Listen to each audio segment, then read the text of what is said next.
Welcome back to part 3 of our spring crop insurance update. My name is Corey. I'm one of the crop agents here with SCO Insurance in Sunburst, Montana, and we're now going to take you through the summary of your different program options at the FSA, which you'll have to choose here by the end of March, and then how our disaster program ties into the FSA programs. So price loss coverage is the first one. That's just a national average price. Is determined if that price for the nation falls below a trigger level, it's going to start to pay you in that disaster program at the FSA.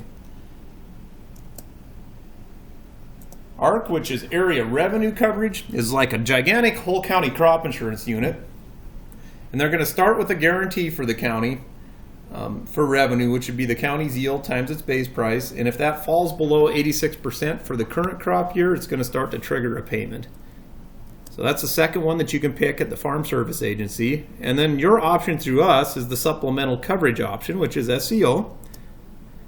It's based on the county yield and revenue as far as when it's going to trigger a payment, how much of a payment you end up getting, or what your total guarantee would be on that program is based off of your individual crop insurance units yields and the crop insurance price. So the good thing about this program is we get to use your actual yields to determine how much it could pay possibly in the end. If the county triggers, if the county gets below 86% of its average, it's going to start triggering payments on this SCO side, and it's going to trigger across every unit for that crop that you have something seeded in for that crop there. So it pays when the county's revenue falls below 86% of average, like we talked. The good thing about this program is it uses your actual seeded acres and yields to determine your payment, where the two FSA programs only pay on 85% of your base acres. So there's where the big difference in payment comes in, is this 85% number here. The fact that they're using your base acres right off the bat means that when they issue a payment, it's probably going to pay on less acres than you have seeded anymore, because our base acres are often less than what we're seeding, now that we're not doing half crop, half fallow as much. But on top of that, they're only going to use 85% of those when they issue you a payment. So we'll get into examples as to how this could pay and what it could mean for your farm here going forward. The first disaster program we're going to discuss is price loss coverage. This is a really easy one to understand at the FSA.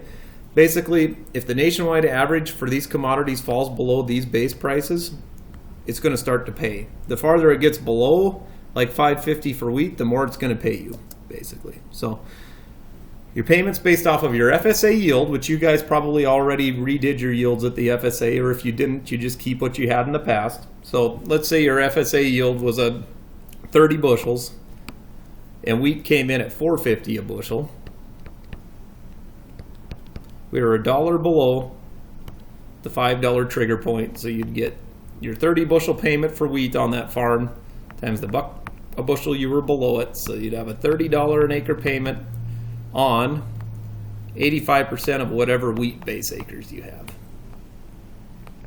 for that farm. It doesn't matter if you seeded all barley that year. If you have wheat base on that farm number, they're going to use the wheat base to pay you off of. Where are those PLC prices currently at? For 2014, as of January, wheat was at $6.10, barley's at $5.25, and then the peas down here we're at 11.75 cents. And over here are our actual trigger prices on this next slide. So you'll see here, wheat has to be below $5.50 to start to pay. We're not going to hit that probably. The market year finishes averaging on May 31st. So there's a few months left in this average. Same thing for the barley and the rest of our crops. It's going to take a pretty sizable shift on wheat to get it down below there. The barley is at $4.95, and it is currently at $5.25 a bushel, so it probably isn't going to pay as well. But if you want to see where to get these prices from, just go to our website, kwsunburst.com, and you can see that every month as it updates. So come the middle of February, there will be a new one, so there already will be a February price sheet on there. Just click on the PLC price link on our website, which is kwsunburst.com, and you can kind of track where these prices are headed. So what is SEO? This is the part that we're going to spend the most time on, because this is what we can sell you guys here. What SEO does is it covers the difference between your individual crop insurance level and 86% of the county's average. So You'll see in our next example here, we'll get through kind of how that payment portion of that works. It's similar to ARC, but it's based off your actual seeded acres. So there's one big difference. You must sign up for PLC at the FSA to be eligible for this, not ARC. So if you decide you want to use ARC as your disaster program for the FSA side, that means that you just can't enroll in SEO. So the SEO decision will be made up for you at that point.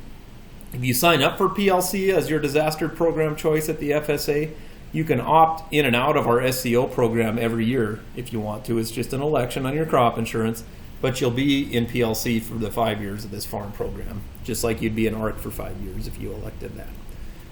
What commodities are eligible for this SEO? In 2015, wheat and barley are the only ones that they were able to get completed from this new farm bill. Going forward in 2016, we should have peas, canola, all those other crops added in here. So how does it work? So let's say you picked 70% level in revenue protection on your multi-peril side of your crop insurance. This is the individual side. That means if you elect SEO, your SEO coverage is going to cover the difference between 86% level and the 70% that you have on your individual side. So you have a 16% coverage level basically on SEO. It's going to start paying when the county gets below 86%, and it's going to pay out the full amount of your guarantee when the county gets down to 70% of its average. So here's an example of SEO guarantee. You pick the 70% level on your crop insurance, and we're just going to use one unit off your policy. So we'll say we use unit 101. So because you're at the 70% level, remember the SEO covers the difference between 86% and your individual level. So your SEO guarantee is going to be based off of 16% of what your yield is for that unit. So let's say you have a 50 bushel wheat yield for this unit, and the wheat base price was set at $5 a bushel. Your SEO guarantee would be figured as follows. So you'd take the 50 bushels for your yield for that unit, times the 16% of that the SEO is going to cover, which would give us 8 bushels an acre, is what they're going to base your dollar guarantee off of. That 8 bushels an acre is taken times our base price, which was $5 a bushel. So we'd have a $40 per acre SEO guarantee. In other words, if the county got all the way down to 70% of its average for the crop year, we would get all $40 of that SEO payment because we capped it out. So how does the SEO payment trigger? It triggers off of the county's revenue for the year. It makes no difference what your farm actually yields for the crop year. So in other words, you could have a pretty good crop on your farm and still receive an SEO payment because the county was underneath 86% of its average, or your farm could get hailed out, but the county maybe had an average year and you would not receive this SEO payment. So it's truly a county-wide based disaster program. It's a different animal than your federal crop. It may pay sometimes when your federal crop doesn't. It may be that your federal crop pays and the SEO doesn't on the individual side because you had an individual drought on your farm or disaster on your farm. In a county-wide drought scenario, this should pretty much always trigger, I would think. So when SEO triggers due to a county-wide loss, all the units for the crop, for that crop on your farm with seeded acres will trigger a payment. So if you have coverage on the individual side because you had 100 acres of wheat seeded in a unit, you'd also get a SEO payment on those 100 acres of wheat. Your SEO starts to pay when the county averages less than 86% of its historical revenue. So this could trigger not only because the county went into a drought, it could also be that the county cut kind of an average crop, but the grain market really tumbled, just like your individual revenue protection side of your insurance works, and that could trigger a payment as well. So how's an SEO loss trigger figured? So the first thing we're going to do is come up with what the county's expected revenue is using the long-term average. They use like a 10-year average of the yield in the county times the base price for your crop insurance. So let's say that the county's expected revenue, to make this really simple, was $100 per acre for 2014. Then they're going to figure, well, what actually happened in 2014? So at harvest, they're going to get all the survey data together and say, well, the county only did 20 bushels, or let's say 10 bushels, and wheat now is only worth $5. So they're going to say in this example, let's say that the county only did $50 of average revenue on wheat, and we were banking on 100. So for this slide example, the county came in at 50% of what we were expecting. So the only number we care about, it's not these dollar amount numbers for the county. They're just using those to come up with what percentage the county actually came up out at versus what they were expecting. The number we care about is what percentage the county came in of average, basically. You're guaranteed 86% of the crop insurance on the SEO side on your crop insurance, all the way down to the 70% of your individual level. So in our example, we're going to say the county came in at 75% of its average. So it didn't quite get down to our 70% crop insurance level, but it's below 86%. So because the county averaged 75% of its average, remember it starts paying at 86%. So we take the 86% that we're guaranteed minus the 75% that the county actually came in at. So the county was 11% below where we expected it, or where our guarantee was. Remember, your SEO now is covering you from 86% all the way down to the 70% level, which is what you elected on your individual crop insurance side. So you have 16% coverage on the SEO side. So had the county right here got all the way down to 16% below its guarantee, we'd get all of our SEO payment, but it didn't, right? So we're not going to get all of that $40 an acre. We're going to get a percentage of it. And how do they figure that? They take the 11% we were below the guarantee for the county and then divide that by the 16%, which is our total guarantee for SEO. So once we hit 16%, we max this out. So they take 11 divided by 16 means that we get 68% of our SEO payment. And on this unit, we were guaranteed $40 an acre. So we don't get the whole $40 because the county didn't quite get down to 70%, which was your crop insurance level, right? But we get a percentage of it. In this scenario, we get 68% because that's how far down into our loss the county got. So we'd get $27.20 back on our SEO payment. What are the advantages of SEO? It allows you to receive FSA payments through PLC for price support, and could also receive payments through your multi-peril side in a county revenue yield loss scenario. So you can kind of get paid both ways. One on the price-based side of the FSA program, and then on our yield side for the whole county on the crop insurance program. There's no payment cap on SEO. If you're an individual farmer not married, your payment cap would be $125,000. So if you were an ARC and had a decent sized farm, you can cap that out probably relatively easily. Where on SEO, there is no payment cap. And because it's triggered at the county level, you could be eligible for a payment even though you cut an average or above average crop for your actual operation. It's based off your actual seeded acres as reported on your crop, not your base acres. That's the other advantage of this program, is it reflects what you actually seeded for that crop year. What's the big disadvantage of SEO? Obviously, you have to pay for it. That would be the major disadvantage. And then it's based on county yield and futures prices, not your yields and local markets. So it may be that, like we talked about before, you had a disaster on your farm, like a major hailstorm, but the county as a whole did well, and you wouldn't receive this SEO payment for that year. But it can work both ways.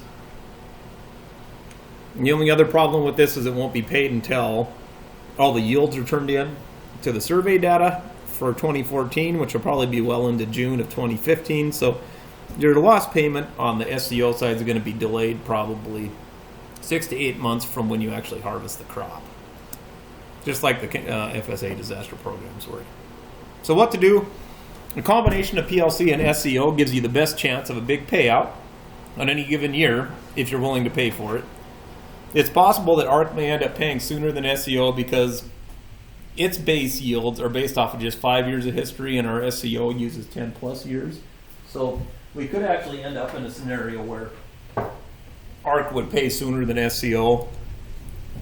It's not very likely. It'd have to kind of fall into a gray area in there where the county did just bad enough that it triggered ARC but not SEO.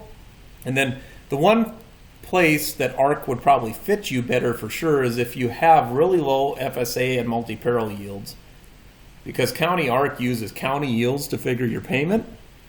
So you could actually use the county average to get paid off of if you signed up for ARC instead of having to use your low FSA and multi-parallel yields like you would on the PLC and SEO programs. So this is just a comparison slide. I'm going to skip past this to compare how SEO and ARC pay.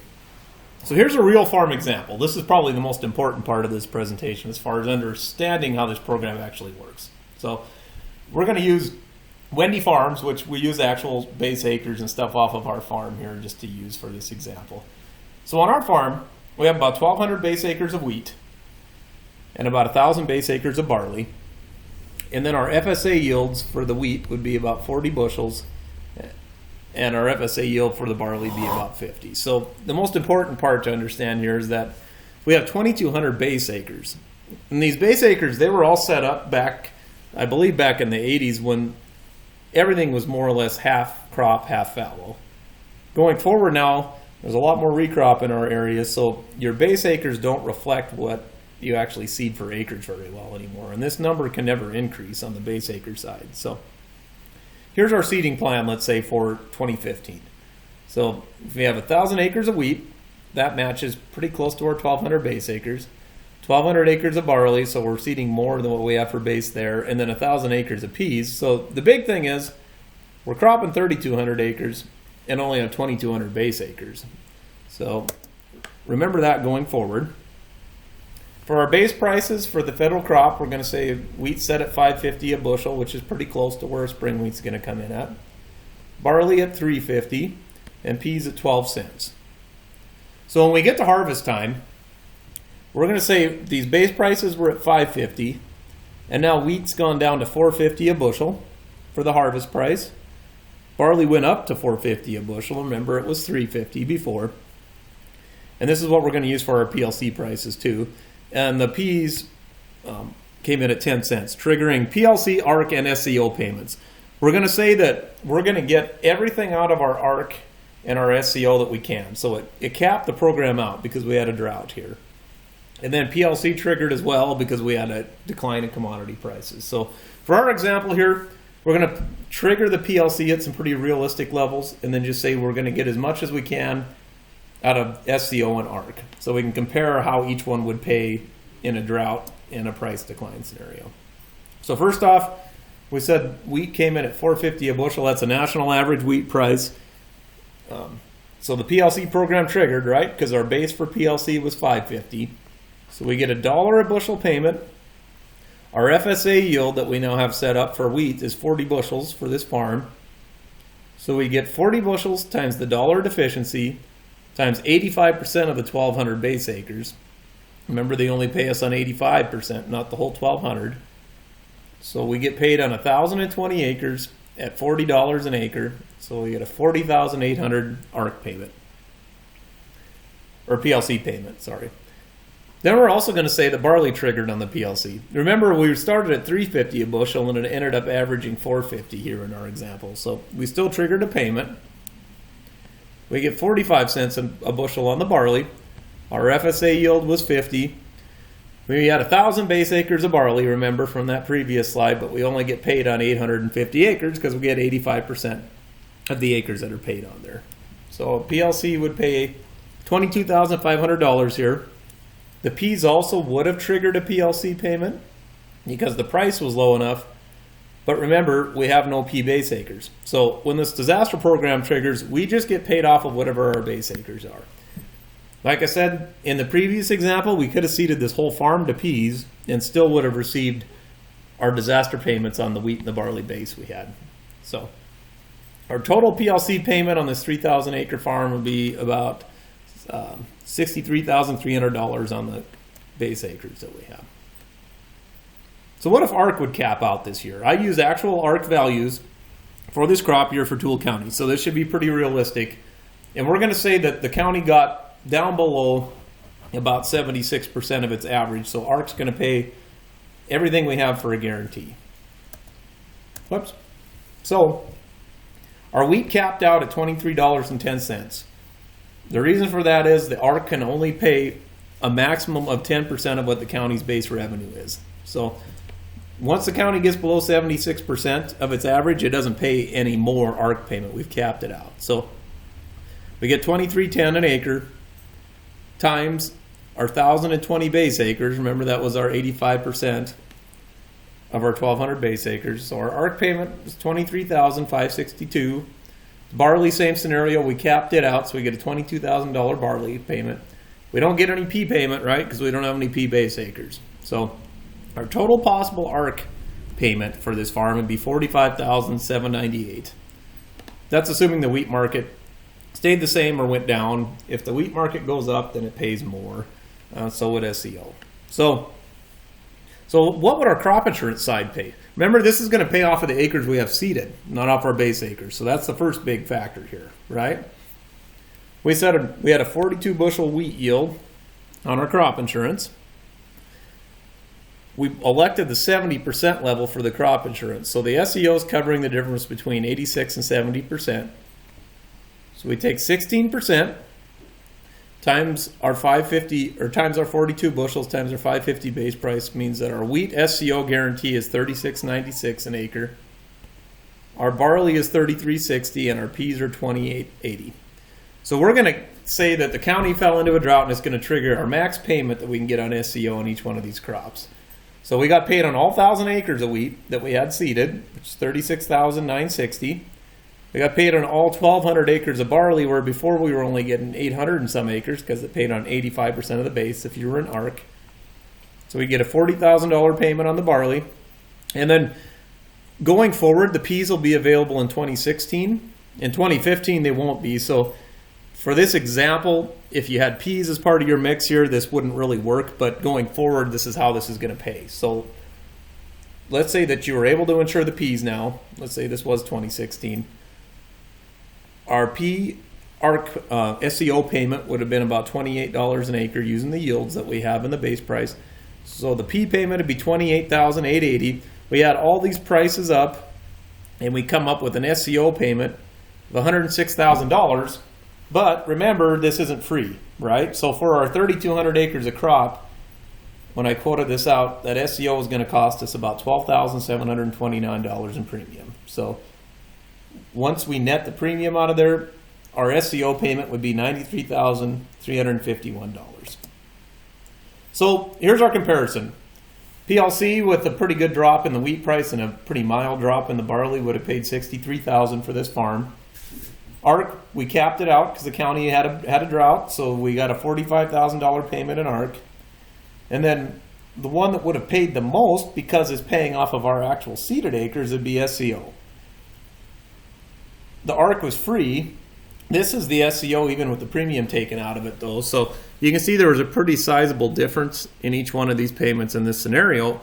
The biggest thing, though, is that we were in these two programs simultaneously, right? We can be in PLC and SEO together, where if we elected ARC, we were going to be in ARC alone. So if we signed up in PLC, then took SEO, both the programs triggered, that could be, on this size of a farm, $156,000 loss payment between the two. So this is this one plus this together. If you sign up in ARC, you are just in ARC. You can't elect SEO. So there is over $100,000 difference in one disaster year because you're in both programs, PLC and SEO, simultaneously. Where had you elected ARC, you would have got a payment, a decent sized payment actually, but you couldn't have been an SEO. So that is where I think anyways that the combination of these two programs could be a substantial difference in payment in a disaster year. So PLC and ARC use what percentage of your base acres before issuing payments. So that would be 85%. So this is where we're going to stop here. The next segment of our show, slideshow here, actually concerns covering your multi-barrel checklist. And this would take you through step by step how to fill out the checklist that we mailed you in the mail. So we're going to stop our Farm Bill presentation here and we'll continue on with this next segment.